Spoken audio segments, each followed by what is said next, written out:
When it comes to Marvel superheroes, Hulk has always stood out as one of the most powerful and unpredictable characters. But what really makes Hulk's story interesting are the villains that challenge him.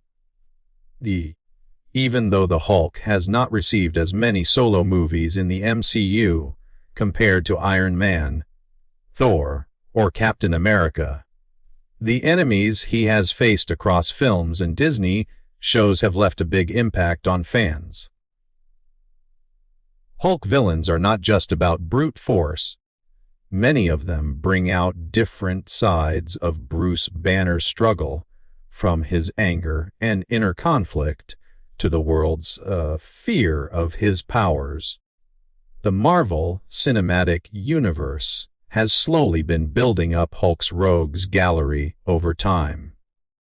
It started with The Incredible Hulk in 2008 and continued through appearances in She-Hulk City Attorney at Law, Shang-Chi and the Legend of the Ten Rings, and even Captain America: A Day Brave New World. While some Hulk villains are over the top and funny, others are tragic figures who remind us of what Bruce himself could have become if he had lost control. Together, they create a colorful mix of adversaries that make Hulk's world unique within the MCU. One of the fun parts of She-Hulk Attorney at Law was how it expanded Hulk's corner of the MCU. Jennifer Walters, Bruce Banner's cousin, became a new lens to view these villains. The Disney series introduced quirky bad guys who were less about destroying cities and more about poking fun at superhero tropes. Some were comedic, others pathetic, but all of them enriched the larger Hulk mythos. What makes Hulk villains special is that they don't all need to be massive monsters to leave a mark. Some are regular humans with twisted motives. In fact, let's begin with a group that didn't really become a huge threat but still deserves a mention.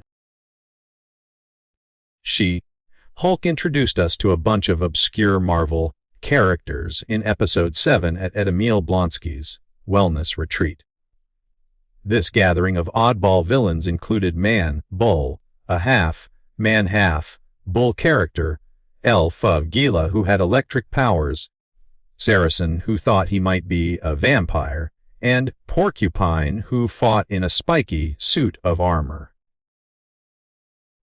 They weren't there to create destruction. Instead, they became part of a comedic therapy circle trying to reform their lives. The Wrecker from the Wrecking Crew was also there, showing a softer side while attempting rehabilitation. These characters may not be dangerous like Abomination, but they were fun nods to Marvel's weird side. Their appearance proved that even small villains can add depth to the MCU, and maybe some of them could pop up again later in surprising ways. Now, speaking of the Wrecking Crew, they got their actual introduction in Episode 3 of She-Hulk City Attorney at Law. The group in the comics is a super-powered criminal team with magical Asgardian weapons, but the MCU presented them as low-level thugs with some advanced equipment. They attacked Jennifer Walters in an alley, trying to get her blood for a mysterious benefactor. Their fight was mostly played for laughs, showing Jen's awkward early days as She-Hulk and the crew's incompetence. Still, even though they were comedic, their existence added a new gang of Hulk-related villains into live action. The Wrecking Crew might not have lived up to their comic book potential yet, but Marvel could always upgrade them in the future. For now, they're remembered as goofy but important in teasing a bigger plan. One villain that fans really loved to hate was Todd Phelps, who turned out to be the true mastermind of the intelligentsia hate group in She-Hulk. At first, Todd looked like just another awkward guy trying to flirt with Jennifer, but later he revealed himself as Hulk King, the one pulling strings behind the scenes. Unlike the classic supervillains, Todd didn't have super strength or powers. Instead, his weapon was toxic masculinity, entitlement, and an obsession with destroying She-Hulk's image. He even tried to steal her blood and turn himself into a Hulk in the finale, though things went off in a very meta direction when Jen rewrote her own ending. Todd may not be physically threatening, but he represents a very real kind of villain, the type that thrives on hate, manipulation, and toxic behavior. His place in Hulk's gallery is unique because he doesn't need fists to make an impact. He is one of the most detestable villains in the MCU because of his motives, not his power level. Ooh. And since the intelligentsia is a concept straight from the comics, there's a chance this kind of organization could return in bigger ways later. Then comes Titania, who became one of the standout additions to Hulk's world through She-Hulk. Played by Jamila Jamil, Titania was reimagined in the MCU as a social media influencer who also happened to have super strength.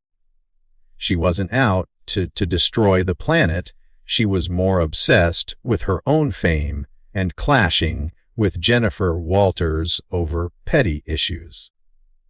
Whether it was trademark lawsuits or wedding crashes, Titania kept popping up to irritate Jen in both funny and frustrating ways. What makes Titania special is that she's not a one-time villain. She's more like a recurring nemesis who always shows up at the worst time, which makes her rivalry with She-Hulk feel personal. Their battles may be comedic, but Titania still managed to establish herself as a lasting foe. She feels like someone who could reappear in future projects and continue being a thorn in She-Hulk's side. Her character shows that villains don't always have to be world-ending threats. Sometimes they're just attention-seeking troublemakers who won't go away. If Titania brought sass and humor, then Samuel Stearns, also known as the leader, brought brains and menace. Stearns first appeared in The Incredible Hulk 2008, where he helped Bruce Banner with his gamma problem. But when he was exposed to Bruce's irradiated blood, his brain began mutating, setting up his transformation into the leader. Fans waited for years to see him again, and Marvel finally brought him back in Captain America, A Brave New World, with Tim Blake Nelson reprising his role. The leader is one of Hulk's smartest enemies in the comics, a true mastermind who uses intelligence instead of brute force. In the MCU, he returned as a scheming manipulator capable of influencing global events. Even though his appearance in Brave New World didn't get as much praise as expected, his comeback was still huge for longtime fans who had been waiting since 2008. While he hasn't yet battled Hulk directly, his presence makes him one of the most dangerous villains in Hulk's world, simply because brains can sometimes beat brawn. Of course, no list of Hulk villains is complete without Emil Blonsky, better known as Abomination. Played by Tim Roth. Blonsky first appeared in The Incredible Hulk as a soldier desperate to regain his youth and power. After being transformed into the monstrous Abomination, he became one of Hulk's greatest physical threats. Their fight in Harlem is still one of the most destructive and iconic MCU battles. Abomination later returned in Shang-Chi and the Legend of the Ten Rings, where fans were shocked to see him alive and fighting in underground matches with Wong. Then, Hulk gave him a redemption arc, where he was presented as a reformed man running a retreat for former villains. This softer side didn't erase the fact that he's still one of the strongest Hulk enemies alive. What's great about Abomination is how Marvel kept him relevant for more than a decade, evolving his role instead of discarding him.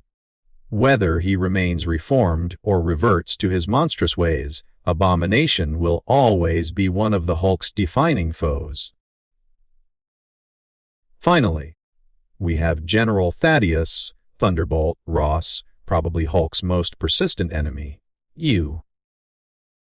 Introduced in The Incredible Hulk, Ross was the military man obsessed with capturing Bruce Banner and controlling the Hulk. His character wasn't a monster like Abomination, but represented government authority and the dangers of military obsession. William Hurt portrayed him for years until his passing, and later Harrison Ford took over the role in Captain America: The Brave New World. Ross eventually became Red Hulk in the MCU, finally transforming into the very kind of monster he hated. While he didn't fight Hulk directly in the movie, his transformation opened the door for exciting possibilities in the future. Ross is such a powerful antagonist because he represents both personal and systemic opposition to Hulk. He's not just another villain, he's someone who shaped Banner's life through constant pursuit. The irony of him becoming Red Hulk makes his story even more compelling. When we look back at all these villains together, it's clear that Marvel has built a unique group of enemies for Hulk. They may not all be as famous as Thanos or Loki, but they play an important role in telling Bruce Banner's story. Some villains push Hulk to his physical limits, while others challenge him emotionally or socially. Characters like Todd Phelps and Titania show how modern-day issues like toxic fandom and social media obsession can shape villains. On the other hand, figures like Abomination, the leader, and Red Hulk keep Hulk's mythos connected to classic comic book themes of power, control, and corruption. Even though Hulk has not been given as many solo movies in the MCU, the way his villains have been spread across different projects has kept his world alive. From the tragic soldier Emil Blonsky to the petty influencer Titania, each villain plays a role in showing us different sides of what it means to be a Hulk. Whether they return in future projects or not, every one of these villains has earned a place in the MCU's growing history.